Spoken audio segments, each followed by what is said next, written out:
వారు పక్షి రాజుల వలె రెక్కలు చాపి పైకి ఎగురుతారు. నువ్వు పైకి ఎగరాలంటే దేవుని బలం కావాలి. నువ్వు అనేక పరిగెత్తాలంటే దేవుని బలం కావాలి.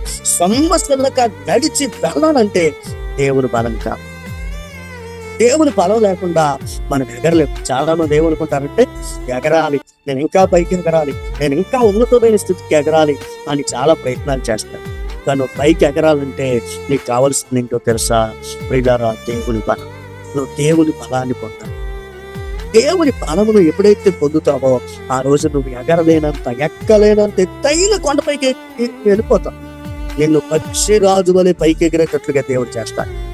అలిసిపోకుండా, ప్రియులారా, సమస్యలు పోకుండా నడిచి పరిగెత్తేలాగా దేవుడు చేస్తాడు. ఈరోజు ఎంతమంది అలిసిపోతున్నారు, భక్తులు అలిసిపోతున్నారు. ఇంకా ప్రార్థనలు ఎక్కువ చేయలేం పాస్టర్ గారు, ఇంకా దేవుణ్ణి వెంబడించడం అంటే కష్టమైపోతుంది పాస్టర్ గారు, ఇంకా చాలా వ్యతిరేకతలు కూడా పెరిగిపోయింది పాస్టర్ గారు, ఇంకా ఈ భక్తి ప్రార్థనలో ఇవన్నీ ఇంకా ఎక్కడండి ఇంకా అని చాలా మంది భక్తులు అలిసిపోతున్నారు, ప్రార్థనలో అలిసిపోతున్నారు, పరిశుద్ధతలో అలిసిపోతున్నారు. కారణం ఏంటో తెలుసా? దేవుని యొద్ద నుండి ఏం పొందట్లేదో తెలుసా?